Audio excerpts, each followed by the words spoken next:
Shortly after this video was released, the University of Oklahoma's Sigma Alpha Epsilon fraternity was shut down, and 2 members recognized on film were expelled from the university. Unfortunately, this helps prove that racial inequality and profiling is still alive today.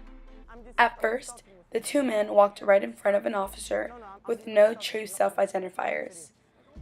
From me. I'm an officer of the law. Okay. Why are you walking away when I'm talking? But once cultural clothing was involved and helped aid the identification of the men, the officer was more involved than ever.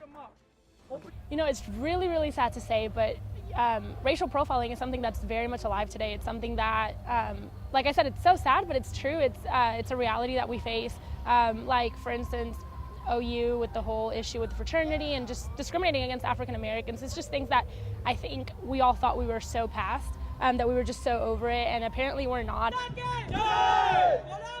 As a part of Global Citizens Month, the University of North Texas put on a Native dress and flag parade to recognize the importance of diversity and equality amongst the university. One of the things that we're working with right now is that there's at least one person on our campus who's been saying ugly things to our Muslim women who are covered, and we need to stop that. That's very important. We need to let them know that that won't be tolerated on our campus and that we accept and value everyone here.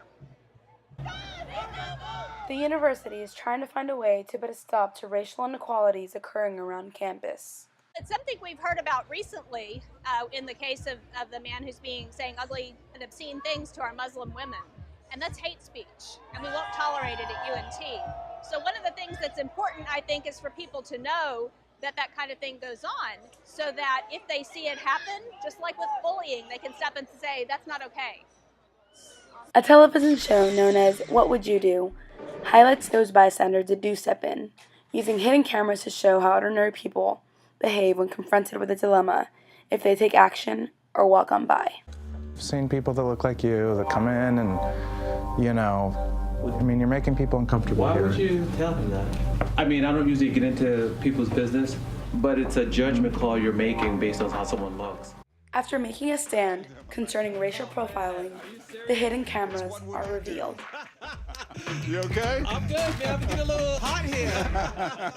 The fact that you're African American had something to do with it? Of course, I've been subjected to discrimination. You have? Of course, it's hard to escape it in New York or anywhere. If I'm not dressed like this, if I have on my basketball cap and I walk into a store, it's the same kind of thing. And you can be wrong. This is an about issue who that has been person widely is. addressed. I haven't had the experience of being followed when they were shopping in a department store. That includes me. Profiling is something that is subjective to all races, religions, and cultural backgrounds. When I was growing up, people would actually make terrorist jokes or something like that because I'm like Pakistani, and like I was raised in a small country town. And Stereotyping is also something that is helping aid the for continued example, discrimination. About, like, some people will talk about like Muslim people and they're like, oh no, they're violent, oh they're so like bad towards women. I'm just like, actually no, a lot of people aren't.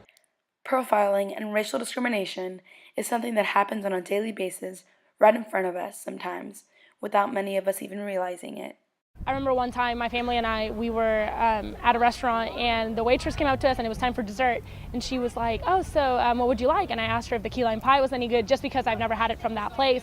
And she proceeded to tell me that, yeah, it was great, but that she understood because I probably never had it because they probably don't have it where I'm from. And that was just really funny to me, just because, you know, just ignorance is really, it's like they say, ignorance is bliss, and it's just really sad to think that, you know, racial like stereotyping and all that, it still exists. Trying to put an end to discrimination and stereotyping has been a long battle that is still ongoing, but now stronger than ever. We grow up with thinking like our American society is just like this perfect white box, and then everything different is just wrong. It's time to celebrate different cultural backgrounds, religions, and ethnicities to help be rid of all injustices.